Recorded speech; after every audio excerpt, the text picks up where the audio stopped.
La Última Banca, un espacio de conversación sobre contingencia desde un prisma cristiano pentecostal. Mi nombre es Daniel Díaz y sean todos muy bienvenidos.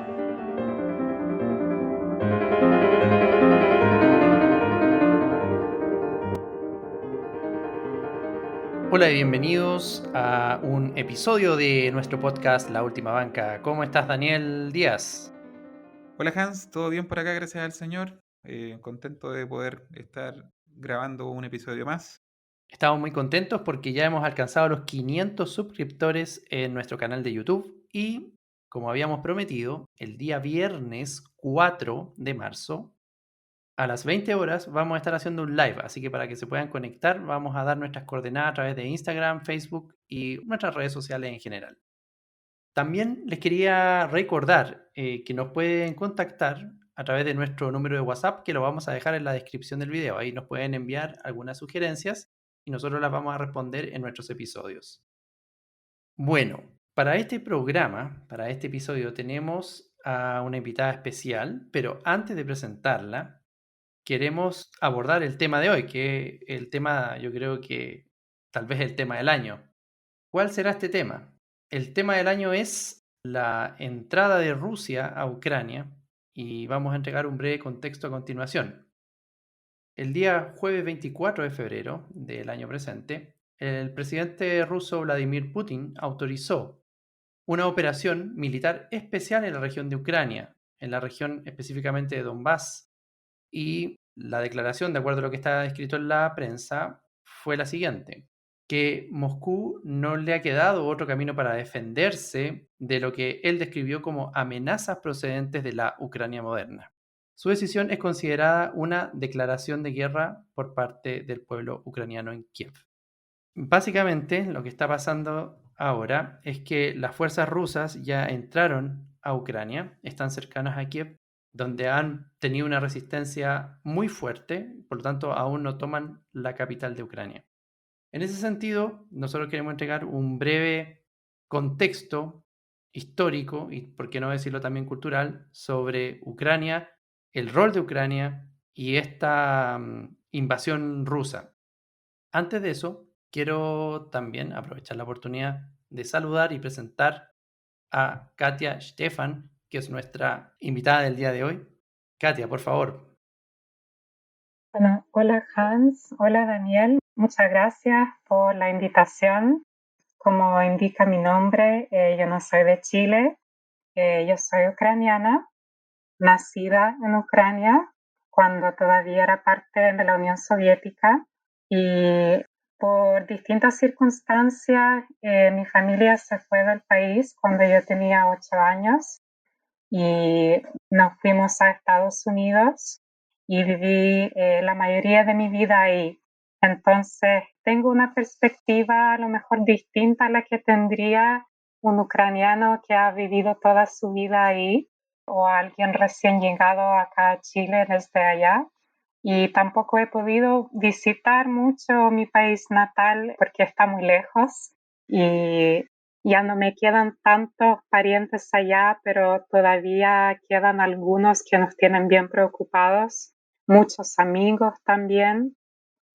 Así que agradezco la oportunidad de participar acá para hablar de lo que está pasando, que es algo realmente muy importante y muy aterrador. Bueno, queremos agradecer a Katia porque está con nosotros y también, para entrar en el contexto, Katia es cristiana, entonces nos ayuda también a entender desde ese punto de vista lo que está pasando allá en Ucrania. En ese sentido, ¿qué es lo que pasa? En el pentecostalismo de repente se nos da ciertos eventos que los tomamos como eventos apocalípticos y muchas veces estamos esperando a que ocurra algo, un terremoto, una pandemia o una guerra, como en este caso, como para validar ciertas teorías que nos llevan a pensar de que el fin de los tiempos ya está cerca, que sin duda cada día que pasa nos estamos acercando a eso, y aparecen estas personas que generan como estudios bíblicos, de hecho, que hablan de Gog y Magog, sobre Apocalipsis, etcétera. Y queríamos, de alguna manera, tomar este episodio desde otro punto de vista, no caer en esa parte como escatológica, sino que también desde este punto de vista más humano. Otro punto que nosotros queremos abordar, que también no queremos que se quede con ese tema de se tiene que cumplir la palabra de Dios nomás y deshumanizar el conflicto, porque hay que pensar que hay personas que hoy están asustadas, que están saliendo de su país, obligados, no quieren, otros que están peleando por su país, exponiendo su vida, y otros que lamentablemente también ya han fallecido. En ese contexto estamos, la guerra es horrible, ningún conflicto de esta índole debería darse, sin embargo, el pecado del hombre produce este tipo de situaciones que traen muerte y desolación. En ese sentido también queremos entregar un breve panorama, así que aquí voy a dejar a Daniel para que él nos vaya comentando y a Katia que nos vaya aportando en eso, con sus comentarios en relación a lo que vamos a presentarle a ustedes. Daniel. Ok. Bueno, varios de los antecedentes que vamos a ir dando en el programa se está llenando los medios de comunicación de ellos, así que no es tan difícil acceder, especialmente en esta era donde estamos muy conectados y donde sabemos casi al minuto lo que pasa en todas partes. Pero lo interesante de contar con Katia en este episodio es que ella nos va a ayudar a entender un poco la visión cultural que a veces nos queda un poco lejos a nosotros. Hay ciertas interpretaciones o visiones que para el occidental como que le cuesta un poco procesarla. El mismo tema como el nacionalismo que hay de uno y de otro lado detrás de este conflicto, cosas que a nosotros quizás nos quedan un poco lejos y nos parecen un poco anacrónicas, pero en esos lugares del mundo son sentimientos muy, muy presentes aún.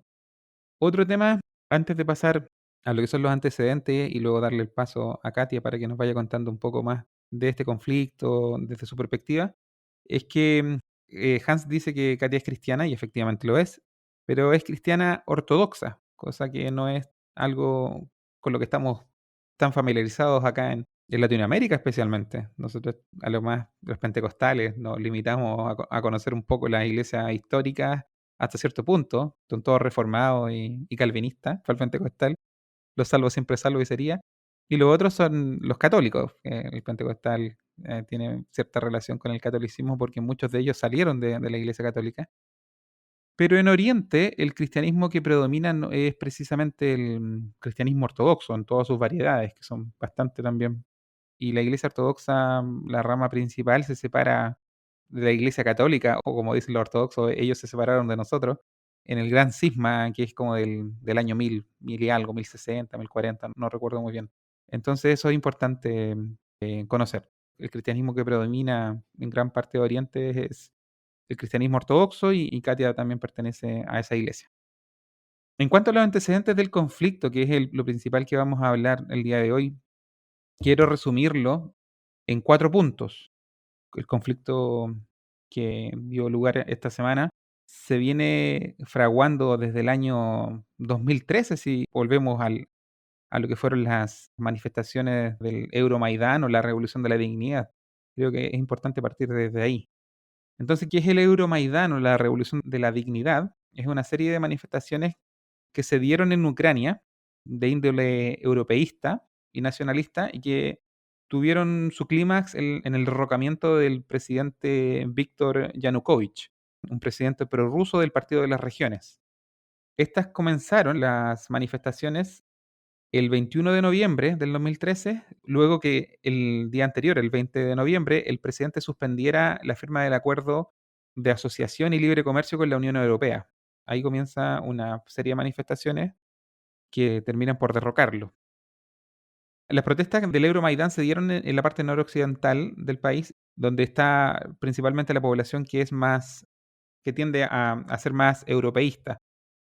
Pero fueron rechazadas por la zona suroriental del país, donde hay mucha más afinidad por Rusia. Tras el derrocamiento del presidente Yanukovych, el 22 de febrero del 2014, diversos grupos prorrusos se manifestaron contra el gobierno de Kiev y manifestaron sus anhelos por tener y estrechar vínculos con la Federación Rusa. Estas protestas se concentraron principalmente en Crimea y en algunos oblasts de la zona fronteriza de Rusia y Ucrania, como son Donetsk y Lugansk. Y varios de estos gobiernos regionales propusieron referendos separatistas y se produjeron una serie de revueltas militares, las que dieron por resultado el día 6 de marzo que la autoridad de la República Autónoma de Crimea anunciara un referéndum que se realizó el 16 de marzo y se decidió en ese referéndum ya formalmente reintegrarse a Rusia. Y las autoridades de la ciudad autónoma de Sebastopol aprobaron también su reintegración ese mismo día. Y luego de la anexión de Crimea a Rusia, se intensifican las protestas prorrusas que escalaron en un enfrentamiento armado a partir del 6 de abril del 2014 entre fuerzas independentistas de las autoproclamadas repúblicas de Donetsk y Lugansk y el gobierno de Ucrania, y a este enfrentamiento se le conoció como la guerra del Donbass. Eso es como todo lo que envuelve el conflicto que se desató esta semana. Eso pasó del 2013 en adelante y se reactiva esta semana con el reconocimiento del presidente ruso de esas repúblicas independientes, reconoce su independencia, decide ir con el ejército aparentemente como una especie de fuerzas de paz y ya eso ocurrió el día lunes, el reconocimiento, y el día ya miércoles comienza la invasión completa a Ucrania. Eso sería el antecedente y ahora quiero pasarle la palabra a Katia para que nos vaya contando un poco del conflicto, de las razones, de las pulsaciones que lo envuelven. Sí, claro, yo creo que es un muy buen resumen histórico, pero yo creo que hay que ir un poquito más atrás, a la prehistoria casi, porque los rusos y los ucranianos han tenido vínculos muy estrechos desde antes de que existieran los dos países, antes de que existieran las palabras ruso y ucraniano siquiera. Gracias por mencionar que soy cristiana, porque se me olvidó mencionarlo, es muy importante, porque también la religión, para bien o para mal, juega un papel muy importante en este conflicto. Antiguamente, uno de los primeros reinados que se creó en esta zona del mundo se llamaba la Rus de Kiev, ¿ya? Básicamente porque estaba con su gobierno central en la ciudad de Kiev. En ese momento no existía ni Rusia ni Ucrania como tal. Este reinado incorporaba partes de lo que hoy en día es Rusia y Ucrania, o sea, no todo el tamaño, pero tenía partes de los dos países actuales. Y fue uno, si no el primer reinado eslavo muy grande y muy importante en ese momento en la zona de Europa Central y Oriental. En ese momento estamos hablando como del medioevo, como desde el año 800 hasta como la mitad del siglo XIII, más o menos.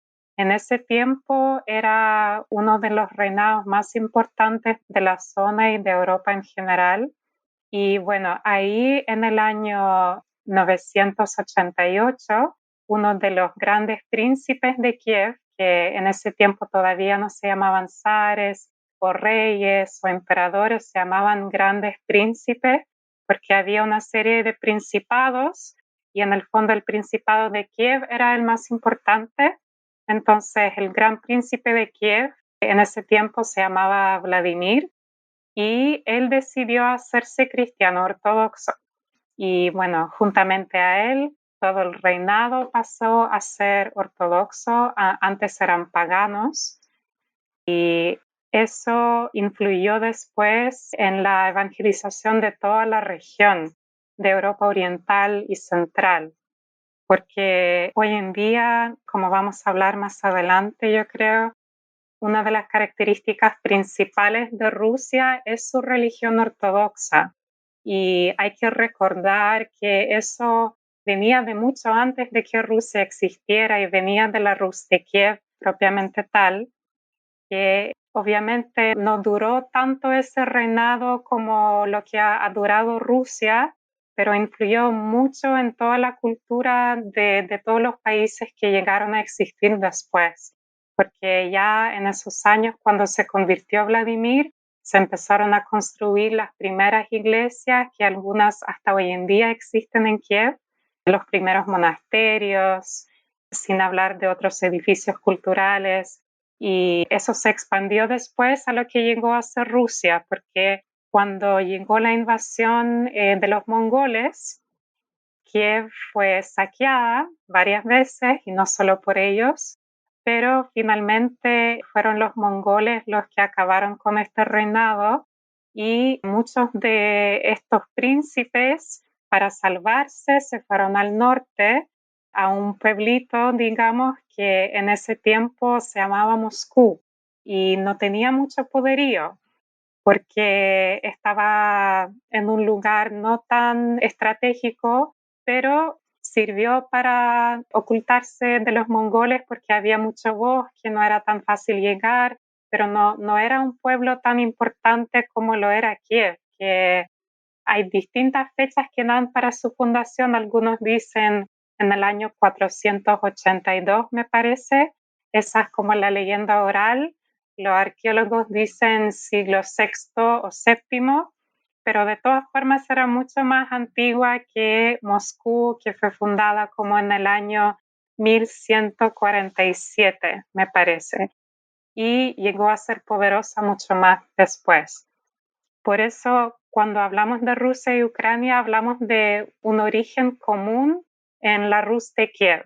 De hecho, ahí en el nombre se nota que hay algo de Rusia y algo de Ucrania ahí, porque es la Rus de Kiev, pero Kiev hoy en día no es parte de Rusia, sino de Ucrania. Pero mucha gente en ambos países todavía tiene esa nostalgia de esos primeros siglos cuando realmente era un solo pueblo, cuando no había diferencias culturales y lingüísticas. Es en parte por esa nostalgia que mucha gente quisiera volver a no tener fronteras entre las dos regiones. Solamente para aportar con fecha a todo lo que ya dijo Katia, muy bien dicho y con muy buena memoria con las fechas. Tengo algunos apuntes acá, también del Rus de Kiev. El año 882 es cuando el rey Oleg traslada la capital a Kiev y Moscú recién aparece en la historia mencionada en el 1147. En 1237 es que los mongoles herederos de Genghis Khan llegan a la zona y en 1242 es que el Rus de Kiev se desintegra y ya no vuelve a aparecer. Se instala en la zona un janato llamado la Horda de Oro, y de ese janato se van desprendiendo diferentes principados y también el ducado de Moscú más adelante. Más que nada eso como complemento a lo que ya nos contó Katia. Hans, Mi aporte sería más bien desde el punto de vista, porque para nosotros los que vivimos en Occidente y en Latinoamérica, los países de Europa del Este pueden ser un verdadero misterio. Y más aún considerando los temas históricos que Katia y Daniel nos comentaron. Para que nosotros nos hagamos una idea, la Rus de Kiev en algún momento histórico unió lo que es el mar Báltico con el mar Negro. Entonces, esa característica le daba cierto potencial económico muy importante en la región y de hecho sigue siendo importante. Ucrania es muy importante en la región europea.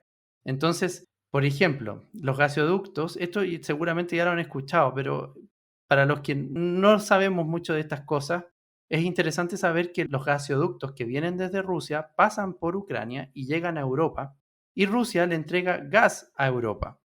Entonces, uno de los puntos importantes que también está involucrado en esta invasión es el tema económico. Las guerras en general están asociadas a temas económicos.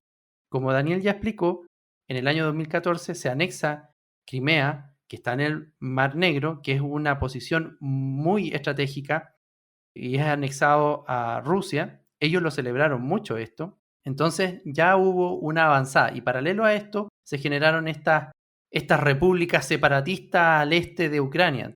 Entonces existe cierta división, podríamos decir, ya realizada a partir de 2014 en adelante. Y ahora lo que hace Rusia es básicamente tomar lo que ellos creen que en algún momento fue suyo. Y aquí hay un tema importante, un tema cultural, que tal vez Katia nos pueda hacer profundizar o meditar. Porque si bien los rusos tienen su lado como nacionalista, como nosotros ya lo hemos visto, pero Katia aquí nos abrió una idea bastante interesante de algo que ocurrió antes de que Ucrania se llamara Ucrania y que Rusia se llamara Rusia. Y que en este caso Ucrania tiene una identidad que es diferente a la identidad rusa. Entonces aquí entran en conflicto no solamente los temas económicos o sociopolíticos, sino también que son temas de identidad, de cómo una nación, como un pueblo, interactúa con el mundo y con sus vecinos. Entonces, Katia, si tú nos pudieras, por favor, también explicar o relatar también cómo es ese tema de la fe ortodoxa, que está ligado también a los temas culturales, impacta en la vida o impacta en el pueblo de Ucrania, por favor.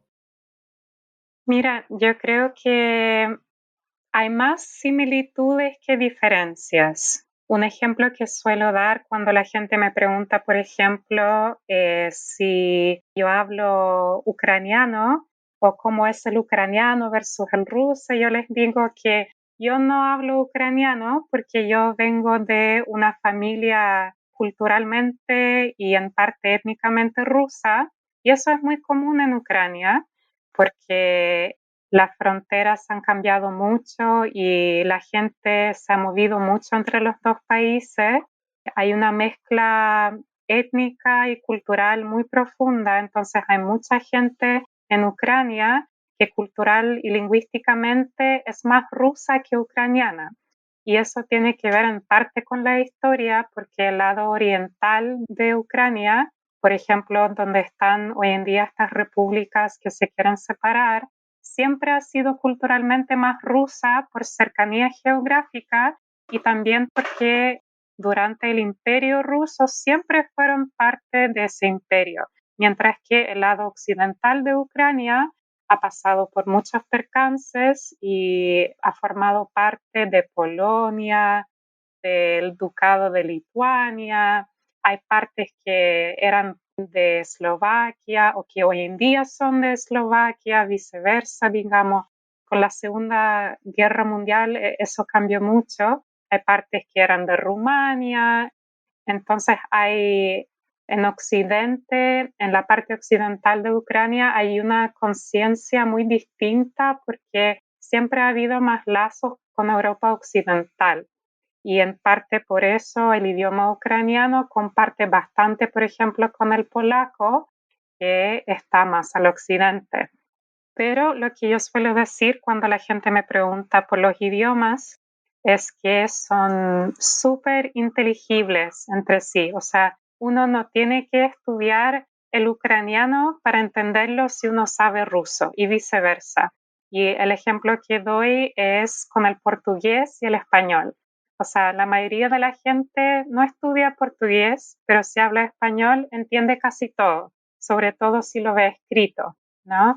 Y viceversa. Entonces, aquí pasa lo mismo. Hay mucha gente, bueno, hoy en día en Ucrania el idioma ucraniano obviamente es obligatorio en los colegios, es el idioma oficial, el ruso no lo es, algunos piensan que debería serlo, pero como Ucrania ha sido no solo política, sino también culturalmente subyugada a Rusia durante mucho tiempo, y el idioma ucraniano fue mirado en menos como el idioma, como decirlo, campesino, el idioma inculto. Durante mucho tiempo en Ucrania no se enseñaba ucraniano así como a gran escala. El idioma que la gente tenía que aprender, sobre todo en los tiempos soviéticos, era el ruso. Entonces, eso exacerbó esas diferencias entre la parte oriental y la parte occidental de Ucrania. Y es solamente en las últimas décadas, desde que Ucrania consiguió su independencia después de la caída de la Unión Soviética, que se ha dado más énfasis en el aprendizaje del ucraniano, incluso para alguien que vive en la parte oriental de Rusia, que en el fondo en todo el país, en todos los colegios, el idioma es el ucraniano. Y la gente puede hablar en la casa en el idioma que quiera, pero en el colegio y muchas veces en el trabajo, sobre todo si la gente trabaja en el sector público, tienen que usar el ucraniano. Y eso genera en parte este resentimiento que existe en la parte oriental, que es más rusa en su cultura. Pero, por ejemplo, si ustedes me preguntan por platos típicos, por música, por la ropa folclórica tradicional, es casi igual. Y a veces también hay peleas ahí de por ejemplo, como pasa aquí, de dónde surgió el pisco. Bueno, allá pasa con algunos platos también, que algunos juran que son rusos, otros que son ucranianos, y es difícil a veces delimitarlo, porque si se trata de algo que originó en los tiempos imperiales o soviéticos o los tiempos de la Rusia de Kiev, bueno, era todo una sola cosa, sobre todo en la Rus de Kiev, entonces ahí uno no puede hacer distinciones tan fuertes, pero sí hay diferencias, yo creo que de actitud, la visión en cuanto a la iglesia y el concepto de democracia, tomando en cuenta las divisiones que hay entre la parte oriental y la parte occidental del país. Yo quiero pasar ahora a analizar un poco, ya entrando al tema de la guerra, la figura del presidente ruso, Vladimir Putin. Hablaba con mi hermano esta semana de este conflicto y a mis hermanos se les hacía muy difícil entender esta especie de atractivo que genera el presidente Vladimir Putin en la izquierda latinoamericana, por hablar más que nada de nuestro contexto. Porque muchos ven en Rusia a los herederos de lo que fue la Unión Soviética y lo miran con cierta nostalgia. Un imperio que fue un contrapeso para Estados Unidos en su tiempo. Entonces, como que dan su apoyo o se inclinan en conflictos como el que se está dando ahora a apoyar a Rusia.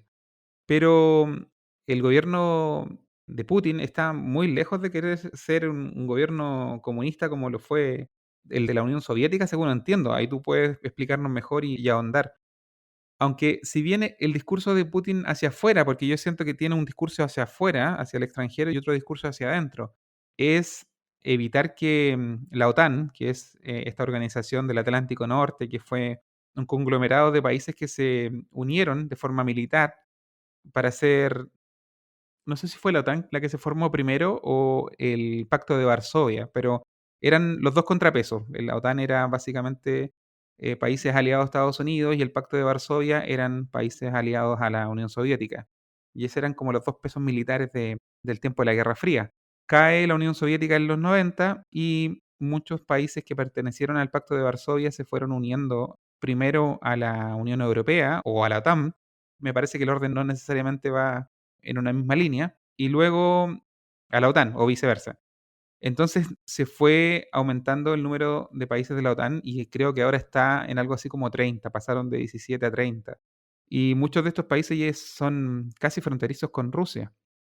Entonces el discurso de Putin hacia afuera es como, no podemos permitir que pase lo mismo con Ucrania, que no podemos permitir que tener a Estados Unidos, que es como la cabeza de la OTAN, en nuestra frontera. Ese es como el discurso hacia afuera. Tenemos razones geopolíticas para mantener la seguridad de nuestra frontera y por eso es imposible para nosotros consentir que Ucrania entre en la órbita americana entrando a la OTAN. Ese es como el discurso hacia afuera.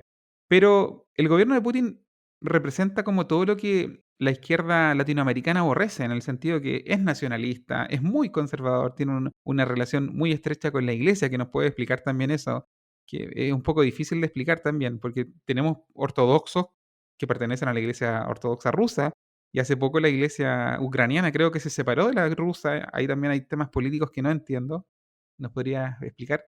Pero el discurso de Putin hacia adentro no es necesariamente eso, no es como recuperar fronteras similares a la que tuvo la Unión Soviética, sino que son más aspiraciones que recuerdan un poco al antiguo Imperio Ruso. Y ahí aplica discursos nacionalistas donde mira que la razón por la cual ellos quieren tener cercanía con Ucrania no es necesariamente geopolítica, sino que hay una relación espiritual, histórica. De hecho, hay un artículo que se subió a la página web del Kremlin. Vamos a dejar el link en la descripción, el 12 de julio del 2021, y está titulado sobre la realidad histórica de rusos y ucranianos, donde se habla muchas cosas, es un artículo bastante largo y es firmado por Vladimir Putin, se supone que él lo escribió, y cuenta varias cosas de lo que ya nos mencionó Katia.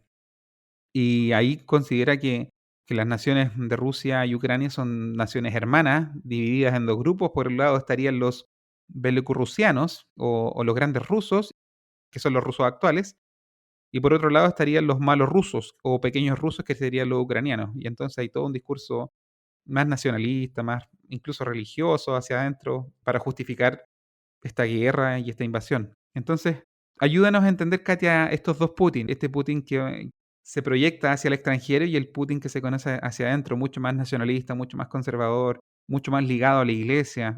¿Cómo se entiende eso desde la perspectiva tuya? Mira, yo no creo que esos dos discursos sean contradictorios y él ha hablado en esos términos, en términos de todo lo que acabas de mencionar, tanto para el público extranjero como para el interno. Sí, hay una serie de razones. La parte religiosa es bien complicada. Un resumen muy rápido de la historia de la Iglesia Ortodoxa.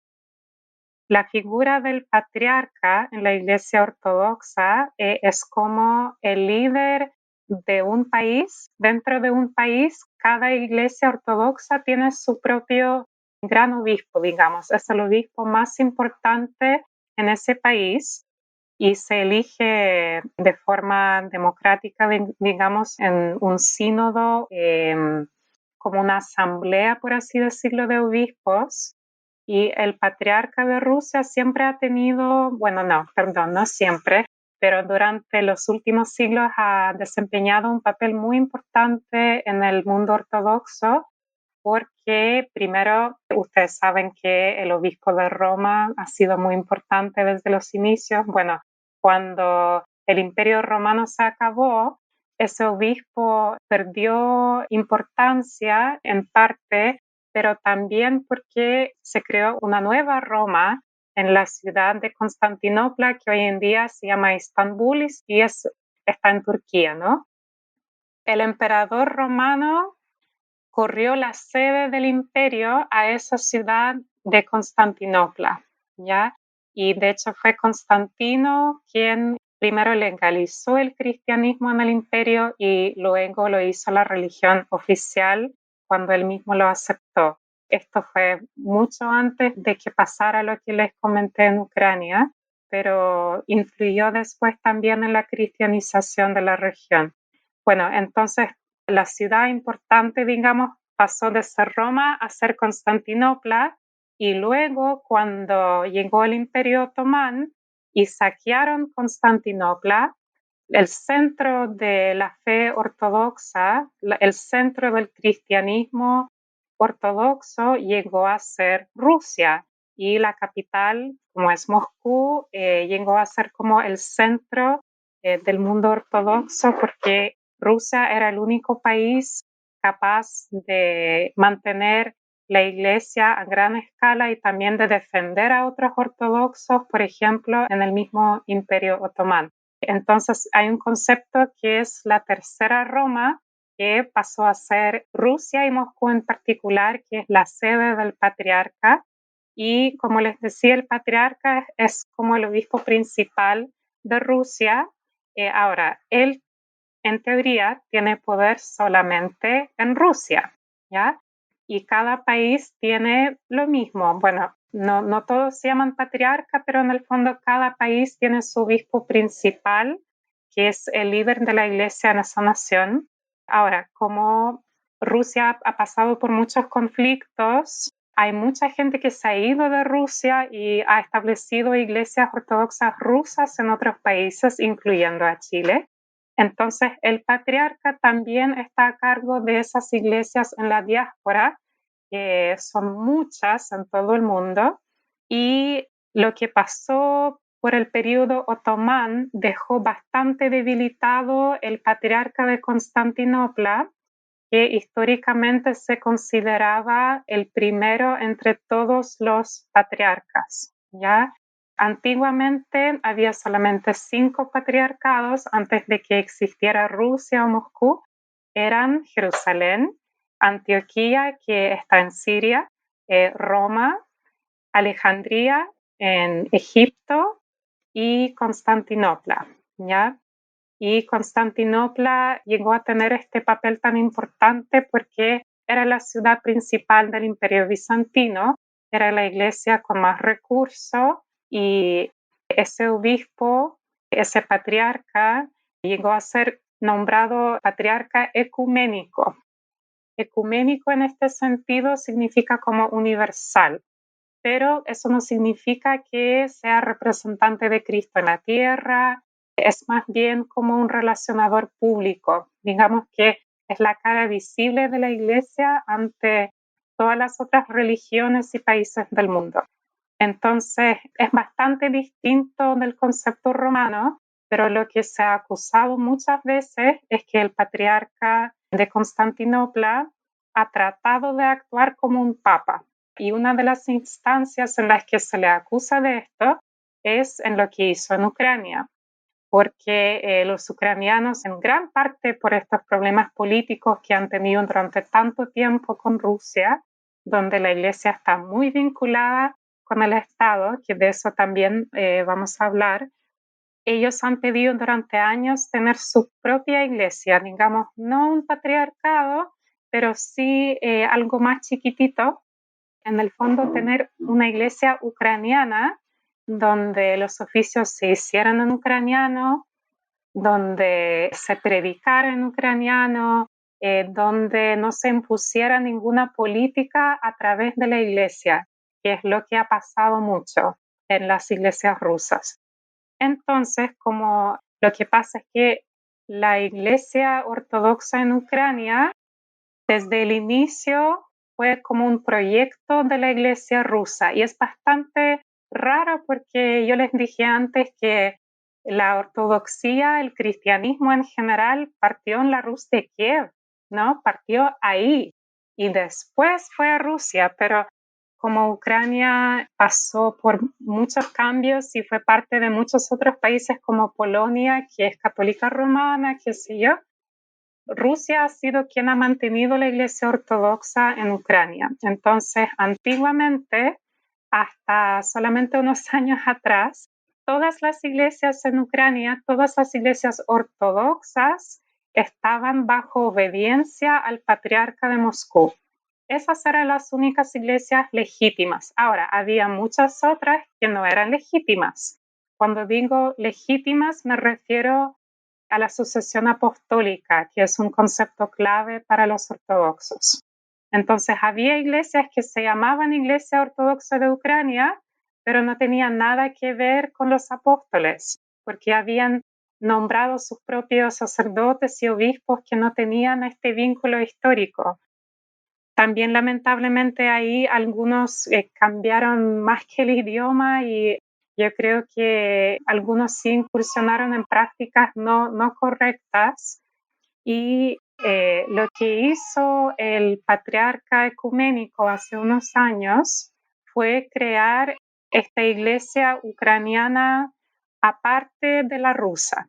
Y hay mucha discusión todavía sobre este tema porque algunos dicen que canónicamente el patriarca ecuménico no tenía el derecho de hacer eso porque la iglesia en Ucrania, como era parte de la iglesia rusa, el único que tenía el poder de soltarlos, por decirlo así, era la iglesia madre, que es la iglesia rusa. Entonces ahí hay todo un tema legal y eso ha causado bastante conflicto porque hoy en día en Ucrania hay dos iglesias ortodoxas en el fondo. Hay una iglesia que es todavía la rusa, la que está bajo el poder del patriarca ruso, y esta nueva iglesia ucraniana que en el fondo depende del patriarca ecuménico y que no ha sido reconocida por muchas otras iglesias ortodoxas porque, como digo, algunos la consideran cismática por la forma en la que se llevó a cabo este proceso y eso juega un papel muy importante en todo este conflicto porque Rusia, tanto política como religiosamente, siempre estuvo en contra de este cambio, en parte por este legado común que tienen, que es también un legado espiritual. Entonces, hay mucha gente que, por ejemplo, se ha tomado iglesias de ambos lados. Han tomado iglesias de forma ilegal, obviamente, ha habido vandalismo, mucha crítica y algo importante también para tener en cuenta es que cuando en otra parte del mundo algún líder ortodoxo importante reconoce esta nueva iglesia de Ucrania, Rusia tiende a portarse de una forma muy crítica. Y lo más importante que pasó con eso hace muy poco, y yo creo que tiene mucho que ver con la decisión de Putin de iniciar esta guerra, es que el patriarca de Alejandría es otro de estos obispos antiguos muy importantes. Él reconoció de forma no oficial la iglesia ucraniana porque concelebró con obispos de allá. O sea, se hizo un oficio junto a ellos y esa fue como un reconocimiento tácito. Entonces, lo que decidió hacer Rusia es crear su propia iglesia en África, supuestamente diciendo que no fue algo por su propia iniciativa, sino que muchas iglesias en África se le acercaron y dijeron, no queremos estar bajo un líder que reconoce a cismáticos, entonces preferimos ser parte de ustedes que tienen una organización legítima. Entonces, eso es muy importante porque crea como una iglesia paralela en una región que no le pertenece canónicamente a Rusia. En el fondo, Rusia excomulgó el patriarcado de Alejandría. Eso significa que ya no van a oficiar juntos, no van a comulgar juntos.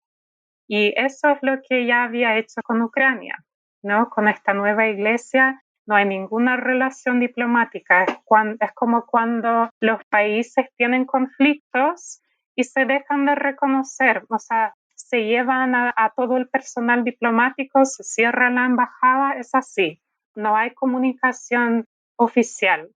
Y eso es muy traumático para el mundo ortodoxo, porque se supone que en cada país hay una iglesia con sus propias tradiciones culturales, su propio idioma, pero la fe es una, y si yo fuera a otro país, yo podría comulgar en la iglesia ortodoxa de allá sin ningún problema. Ahora, por ejemplo, si yo siendo rusa fuera a una de estas iglesias nuevas en Ucrania, el sacerdote me podría negar la comunión y viceversa.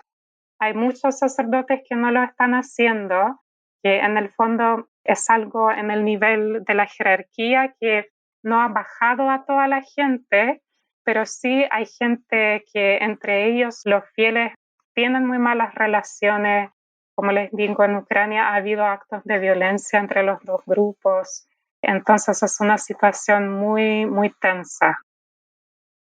Creo que acá en Chile, llevándolo a nuestro contexto local, se puede dar también esta situación que en el pentecostalismo está, que son esas divisiones y subdivisiones y megadivisiones.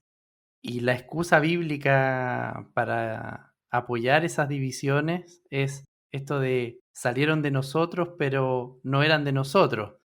Y creo que en este contexto la base de la división vendría siendo muy similar. Es como ellos salieron de nosotros, no pueden comulgar con nosotros a pesar de que tenemos esta fe común. Daniel. ¿Y todo este conflicto religioso que tiene un rol preponderante, tú crees, en la guerra? ¿Putin se ve como alguna especie de defensor de la iglesia verdadera o de la iglesia rusa ortodoxa? ¿Cómo se conecta esto con el conflicto actual? Mira, yo creo que no es para nada su motivación principal.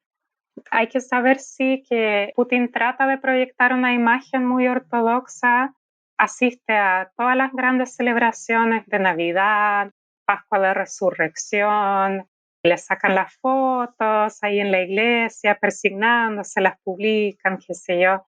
Tiene muy buena relación con el patriarca ruso que se llama Kirill. Ha destinado muchos fondos estatales a la iglesia para construir templos y llevar a cabo muchos proyectos. Y obviamente la línea moral que propone Putin, que es bastante conservadora, por ejemplo, en lo que tiene que ver con la sexualidad, con la familia, todo eso está totalmente en línea con las enseñanzas de la Iglesia Ortodoxa. Pero también ha hecho muchas cosas que están totalmente en contra del Evangelio, ¿no? O sea, sin siquiera hablar de esta guerra, ha restringido mucho la libertad de expresión, ha mandado a matar a periodistas, a abogados, opositores políticos. Creo que ustedes vieron en las noticias cómo se reprimieron las protestas en Rusia en contra de la guerra. Entonces, el derecho de manifestación, la libertad de la prensa y de expresión en general ha sido muy restringida. También la libertad religiosa en cuanto a otros credos que no sean el ortodoxo, incluyendo a los pentecostales.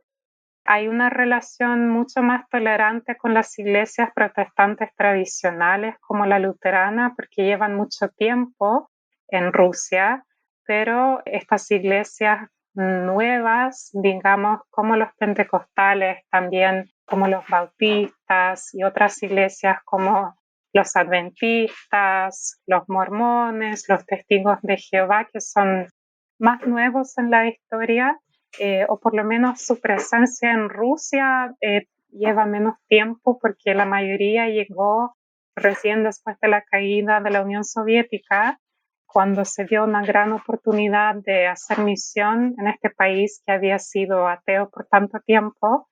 Ahí la relación es mucho menos tolerante porque muchos de esos misioneros tuvieron éxito, convirtieron a mucha gente, se establecieron, pero muchos rusos lo consideraron como una ofensa a los grupos cristianos que ya existían ahí durante mucho tiempo, como la Iglesia Ortodoxa, y también porque a veces las enseñanzas de estas iglesias son más nuevas y según la perspectiva ortodoxa se alejan más del Evangelio, entonces incluso hay prohibiciones contra algunas de estas iglesias hoy en día. Por ejemplo, la traducción o la versión de los testigos de Jehová de la Biblia está derechamente prohibida. O sea, publicar eso es un delito y la gente ha sido encarcelada por eso. También no se pueden crear iglesias de los testigos de Jehová y no son los únicos, es solo un ejemplo más conocido.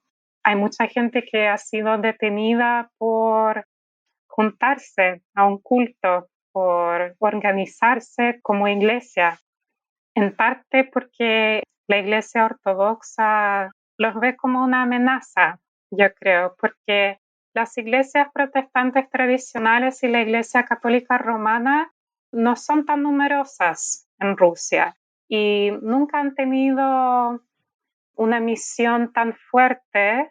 Y por otro lado, estas nuevas iglesias como la iglesia pentecostal han hecho mucha evangelización, han crecido mucho y en parte por eso la iglesia los ve como una amenaza porque le interesa seguir siendo la iglesia principal de Rusia. Y tiene que ver con lo que yo les comenté, ¿no? Que esta fue la primera iglesia cristiana que llegó a esta parte del mundo.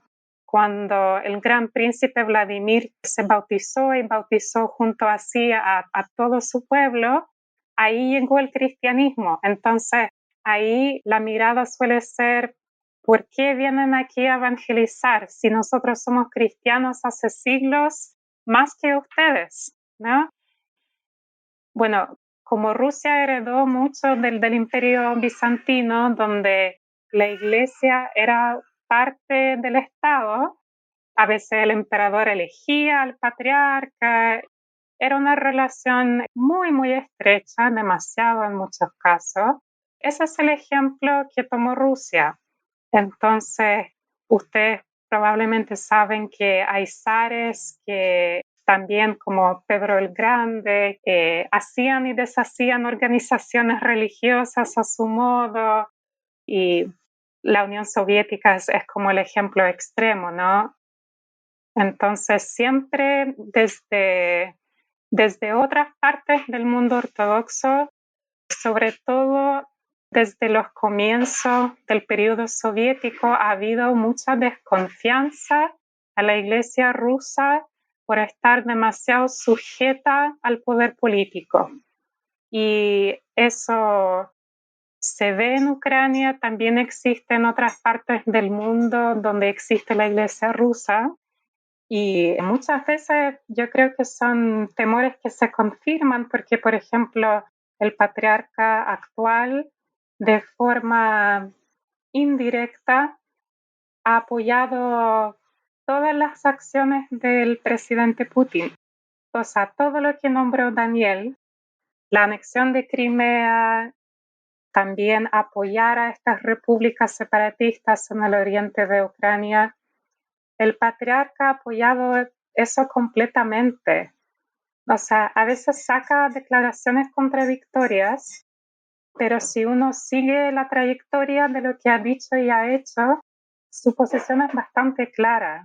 El proyecto de Putin también es su proyecto, porque no sé si la meta de la invasión actual es incorporar a Ucrania de alguna forma a Rusia, pero claramente sería una ventaja para el patriarca de Moscú volver a imponer la iglesia rusa allá y deshacer esta iglesia ucraniana independiente y cismática según él.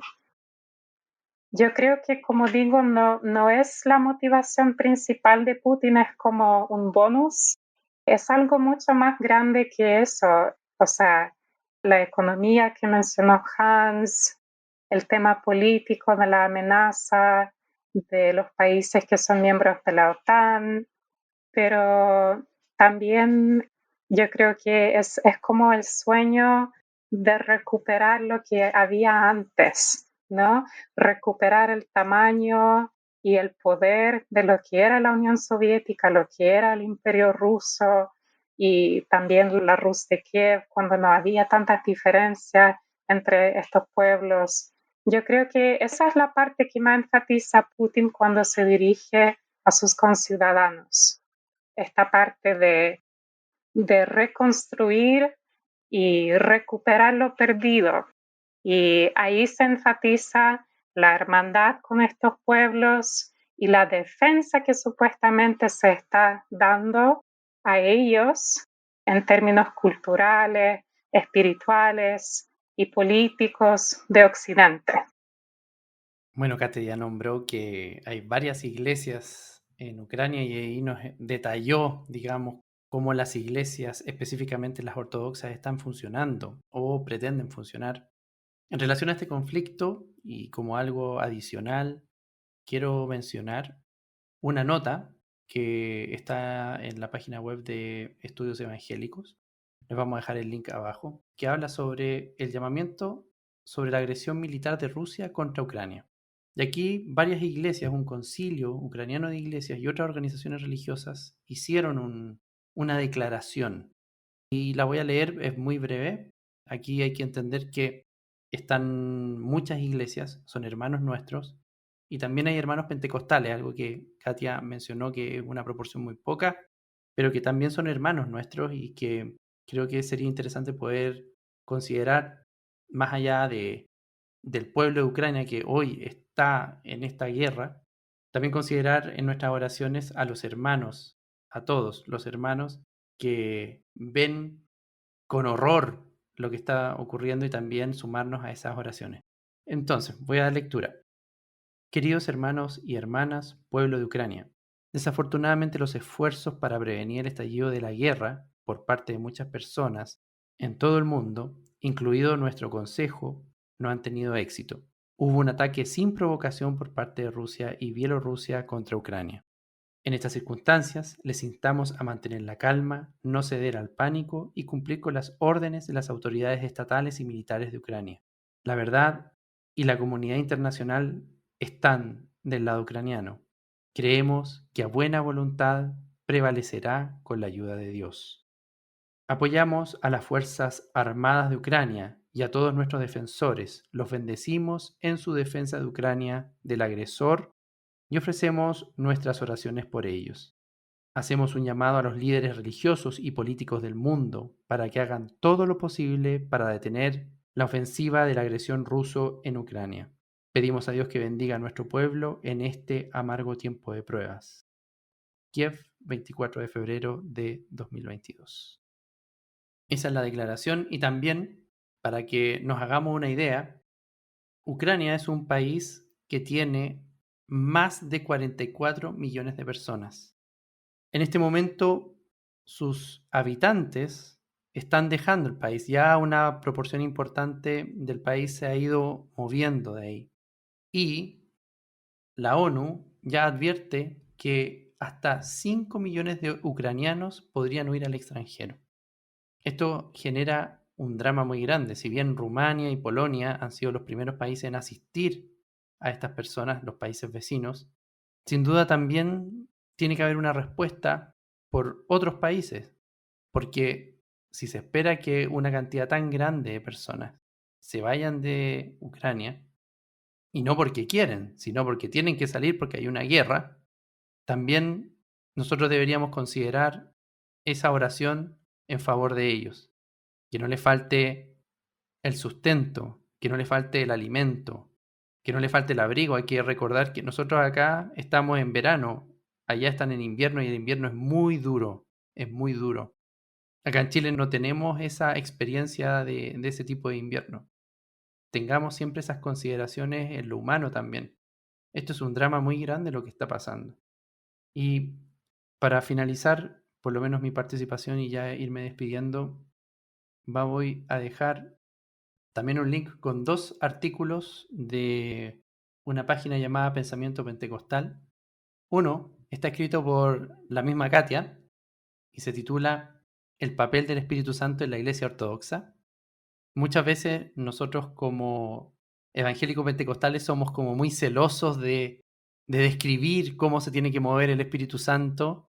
Y en parte uno de los objetivos de este episodio es poder abrir un poco más el espectro a que hay otras iglesias donde también hay hermanos cristianos. Muchas veces lo entendemos así, o lo pensamos así más bien, y cuando llega el momento de ver la praxis cristiana de otras denominaciones, incluso cercanas a nosotras, las tachamos como si fuera algo, al no ser lo que regularmente nosotros hacemos, lo tachamos como si fuera herejía.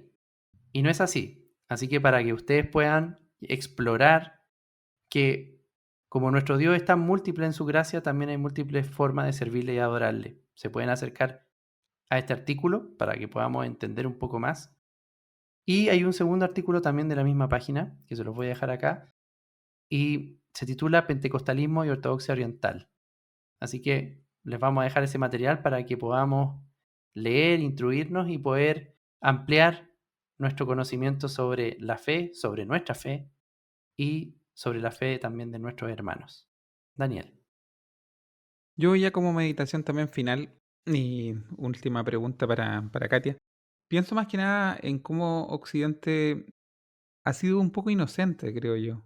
Como lleva tantos años con relativa tranquilidad y alejado de grandes conflictos, han pasado a ser prioridades temas que en Rusia y en la misma China, que es otro país que no sería nada raro que dentro de poco le dé al mundo un conflicto similar. Está con muchas ganas de entrar a Taiwán, ya tomó control de Hong Kong, rompiendo un pacto que había hecho con los británicos el año 2020, entró a Hong Kong en medio de la pandemia, a tomar control completo. Había un pacto de un pueblo, dos gobiernos, una cosa así, un pacto con los británicos que lo rompen y están con muchas ganas de entrar también a Taiwán.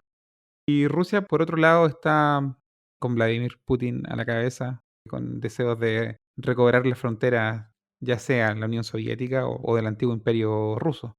Y en Occidente estamos preocupados por temas como qué es lo que le dice Greta Thunberg a los líderes mundiales, how dare you, y temas de género y, no sé, tener emisión cero de aquí al 2030, cosa que es bastante imposible de pensar dada la tecnología que tenemos ahora. Y se han hecho cosas tan ilógicas como lo que hizo Alemania, hacerse dependiente completamente de Rusia, casi.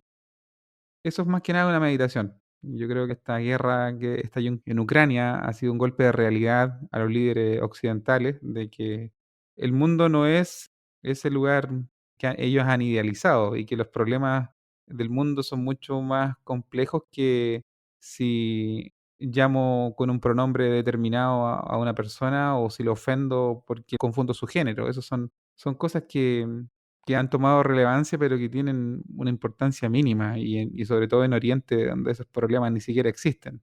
Así que eso es como una meditación personal y Como última pregunta para Katia, ya para yo también ir cerrando.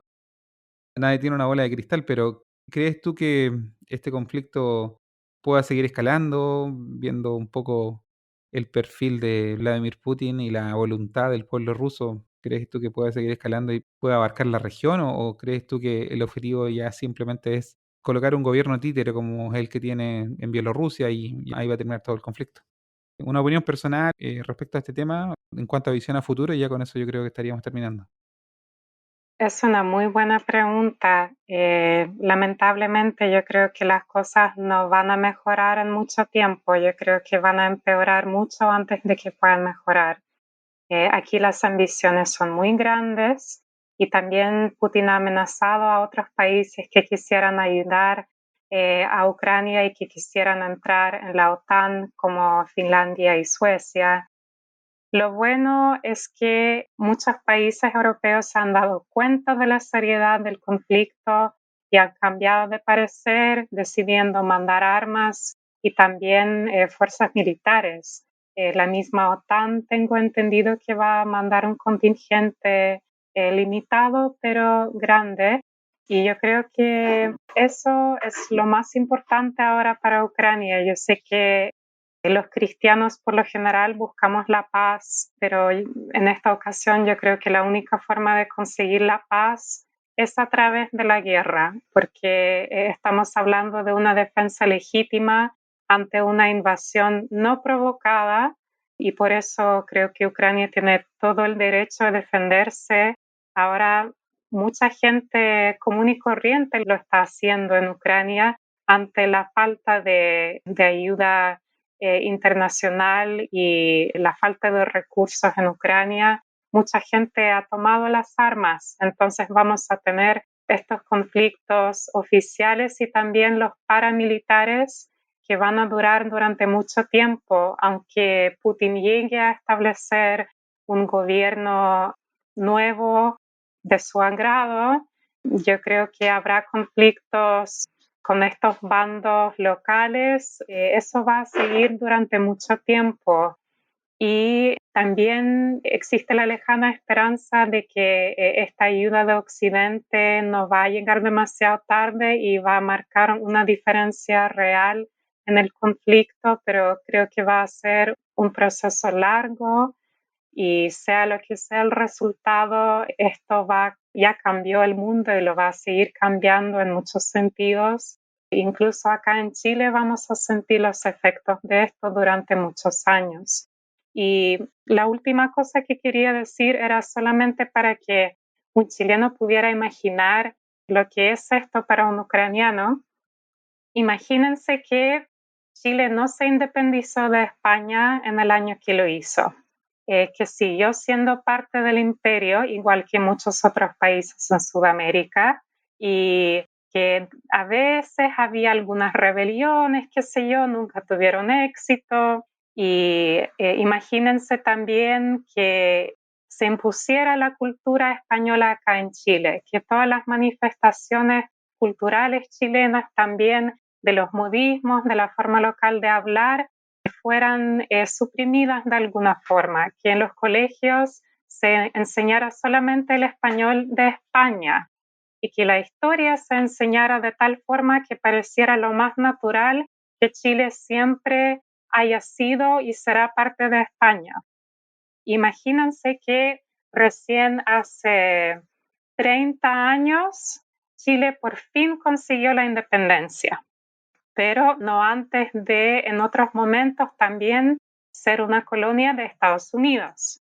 Una parte de Chile, imagínense que fue colonizada por los estadounidenses y otra parte quedó como parte del Imperio Español. Y eventualmente los españoles recuperaron ese pedazo y todo Chile y toda Sudamérica era parte de este Imperio Español. Bueno, hace como 30 años, Chile y otros países por fin llegaron a ser, por primera vez en la historia, llegaron a ser países definidos, reconocidos internacionalmente, empezaron a formar todas sus propias instituciones y después resulta que España no quedó conforme con esto y por alguna razón, por varias razones en realidad, decidió que valía la pena tratar de recuperar alguna parte de este antiguo imperio.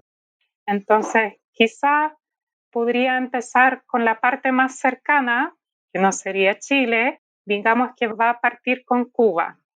Entonces, Puerto Rico ahí se va a preocupar porque está cerca, ¿no? Chile está más lejos, pero eventualmente podrían llegar ahí porque como era antiguamente parte de este gran imperio colonial, tiene sentido, ¿no?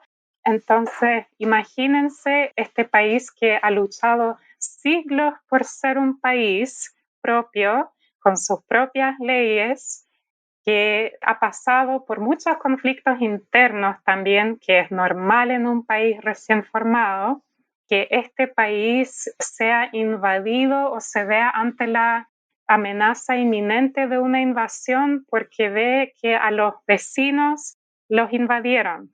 Esa es la sensación que yo creo que tienen ahora los ucranianos y otros países cercanos donde Rusia también ha mostrado interés en meterse, como por ejemplo Georgia, Moldovia, Bielorrusia, de qué hablar.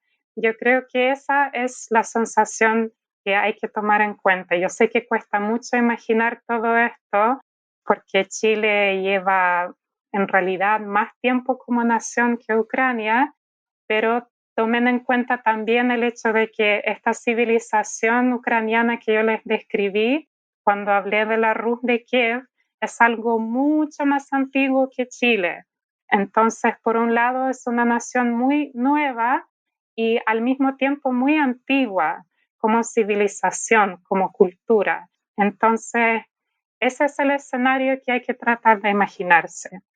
Y finalmente solo decir que el Hans tiene toda la razón, que nosotros necesitamos mucho de las oraciones de ustedes, sea cual sea su religión, su convicción política, su interpretación de estos eventos. Yo no sé qué les parece correcto o incorrecto en todo esto. Yo sé que es muy confuso.